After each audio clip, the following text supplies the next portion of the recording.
গরুর গোস্ত খাইছেন তো কবে খাইছেন? কুরবানের পর আগে খাইছি তা না আর অন্য কিছু মতো হবে আর খান নাই? না। এখন গরুর গোস্ত খাবেন? বাবুরে কে কিনে দিব আমার কে কেমনে খাই দুধ খুঁজছিলাম তারা তাই না। উনি যে গত প্রমাণিতে মাংস খাইছে আর খাইতে পারে এখানে আইসে চাইতেছে, ওটার মনে কত আশা এক দুধ মাংস খাইবো। চাচি দাঁড়ান দাঁড়ান, চাচি দাঁড়ান। কি হয়েছে চাচি, গরুর গোস্ত কিনবেন?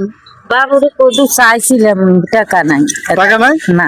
তো চাচি গরুর গোস্ত খাইছেন তো কবে খাইছেন? কুরবানের পর আগে খাইছি তা না আর অন্য কিছু মতো হবে আর খান নাই? না। এখন গরুর গোস্ত খাবেন? বাবুরে কে কিনে দিব আমার কে কেমনে খাই দুধ খুঁজছিলাম তারা তাই না। নাই ভাই কি চাইছিল উনি? অনেক গোস্ত চাইছিল, আমরা তো আরেকজনের কাজ করি, তা আমরা তো দেওয়ার মতন ইয়ে না, মালিকের বাইরে তো আর দিতে পারি না, মালিক থাকলেও তো দিত, আর আমরা তো আর দিতে পারি না, আমরা তো অন্যজনের কাজ করি। তো এই যে প্রিয় দর্শক বিন্দু, আপনারা তো দেখলেন এই যে আমার এই মা এই যে গত রমজানে গরুর গোস্ত খাইছে, রমজান সরি ভুল হয়েছে, গত কোরবানে গরুর গোস্ত খাইছে, এই পর্যন্ত উনি গরুর গোস্ত খায় নাই। আজকে দোকানে আসছে গরুর গোস্ত দেখার জন্য, একটু স্বাদ নেওয়ার জন্য। ওনার কি আছে সামর্থ্য আছে যে উনি গরুর গোস্ত কিনবে, তো অসুবিধা নাই, যেহেতু আপনি আমার নজরে পড়ছেন। ভাই গরুর গোস্তের দাম কত? ভাই 800 টাকা কেজি। 800 টাকা? জি। কম টম নাই? না ভাই, সব জায়গায় 800 টাকা করে বেচে, গরুর দাম বাড়তি। ঠিক আছে ভাই, এই যে আমাকে 1 কেজি দেন, 1 কেজি দেন আমাকে, ভালো থেকে দেন একটু। কারণ এই যে মানুষের আমরা দেখছেন এই মানুষটা মনে করেন যে গত কোরবানি গরুর গোস্ত খাইছে, এখনো খায় নাই, এখন একটু খাবে, স্বাদ নিবে কোরবানি।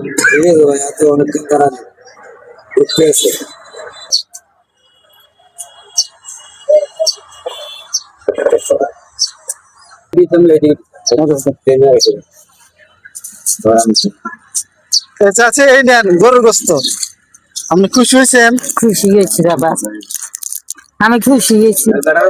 খুশি হয়েছেন না? হ্যাঁ তো আপনি আমাকে দোয়া করুন তো না? হ্যাঁ দোয়া করি। তো কবে খাইছিলেন গরুর গোস্ত? কুরবানের আগে খাইছি আর খাইনি রে বাবা। আল্লাহ ভাই এই যে আমরা যে কাজটা করতেছি আপনাদের কেমন লাগছে? আলহামদুলিল্লাহ, খুব সুন্দর লাগছে, এরকম সবাই আগে আসো।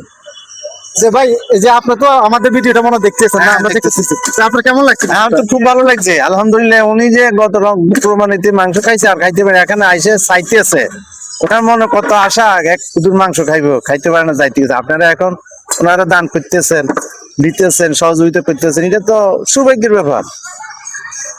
তো এই কাজটা কি ভালো লাগছে? ভালো লাগছে, খুব ভালো লাগছে। আর কয় কি ইনশাআল্লাহ খুব ভালো। আপনারা সবাই আমাদের জন্য দোয়া করুন, আমরা যাতে এইভাবে সবসময় মানুষের কাজ করে যেতে পারি। গরিব অসহায় মানুষদের সহযোগিতা করবেন, মানুষের পাশে দাঁড়াবেন। আল্লাহ